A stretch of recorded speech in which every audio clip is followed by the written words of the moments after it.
A lot of pop psychology on social media aims to change how you feel, how to feel more positive, how to take responsibility for your emotions, how to shape your own emotional reactions.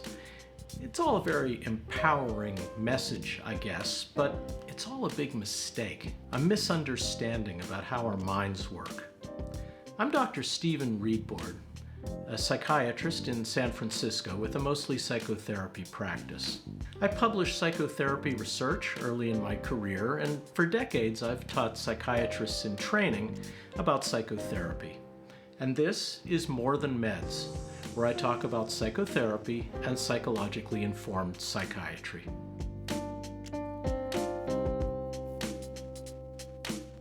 Think about how often people criticize themselves for their own feelings. I should be more grateful after all she's done for me. It's wrong of me to get angry at other drivers. They're just trying to get home too. It's silly to mourn the death of my dog. He was just an animal.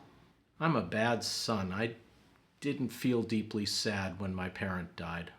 And think of how often people criticize other people for their feelings, not their behavior. You shouldn't get so angry. Don't be embarrassed. That's just silly. Hey, lighten up. You should see the humor in all of this.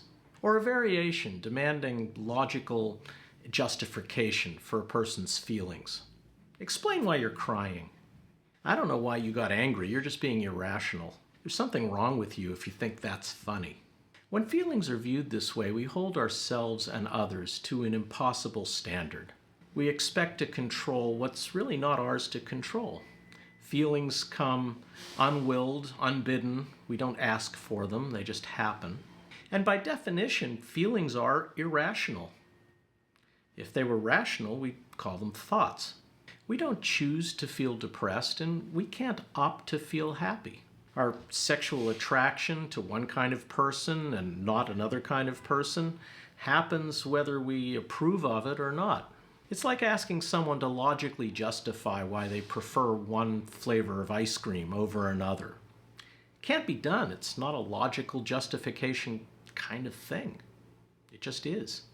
So what about CBT, cognitive behavioral therapy? That's a whole therapy approach, a whole tradition, based on the idea that we can change our feelings by changing how we think.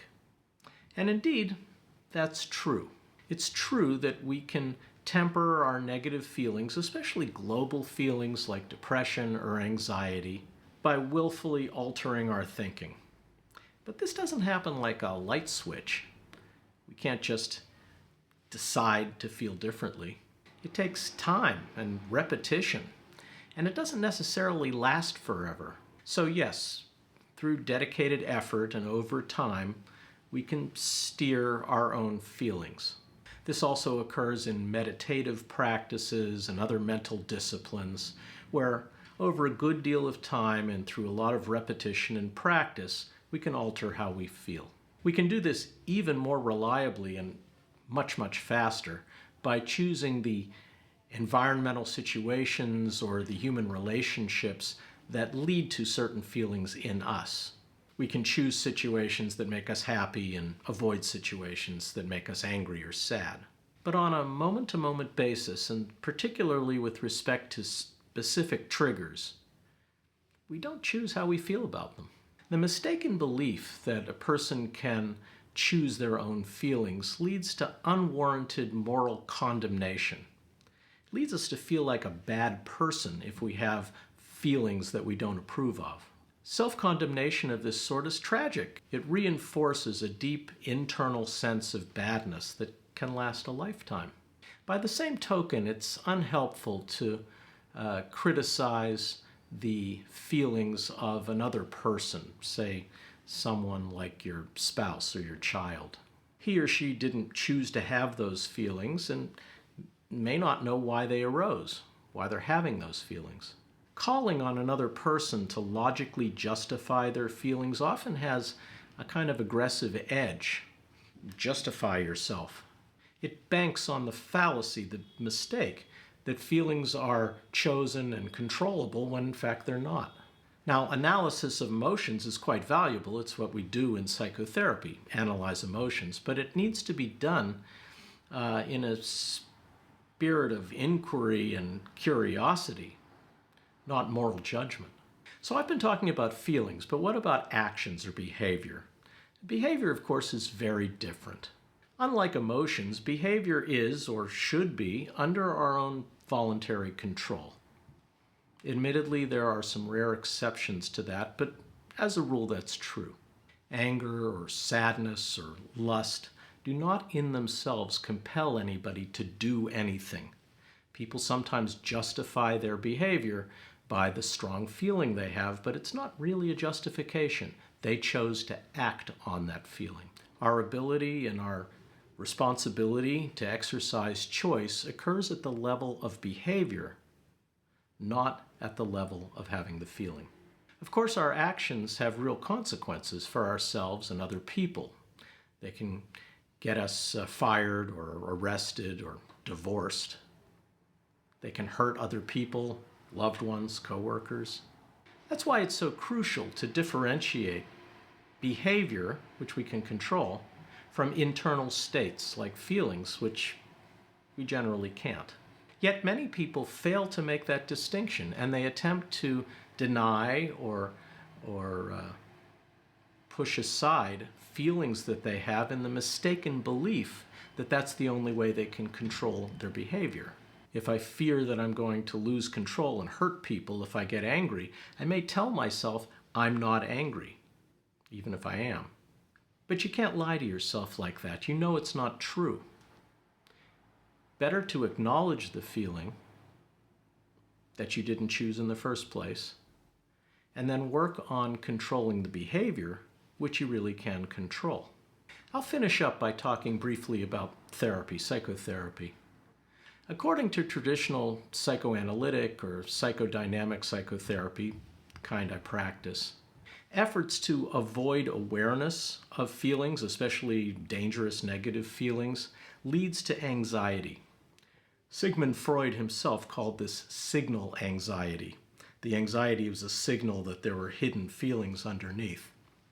But it's something I think we all have experienced in real life. If we're trying to push away a negative feeling, we get tense and we're kind of at war with ourselves. We're battling our own mind. It's pulling in one direction and we're kind of pulling it in the other direction. Much of the value of psychoanalysis and psychoanalytically based psychotherapy is feeling feelings in a safe setting. In the psychotherapy setting, it separates the experience of feeling from the negative consequences of acting on it. One central feature of any such therapy is putting feelings into words. When feelings are not put into words, when they show up in behavior, we call that acting out in the psychotherapy context. Although it's rarely talked about this way, the distinguishing of feelings and actions or behaviors is one of the central features of traditional psychotherapy.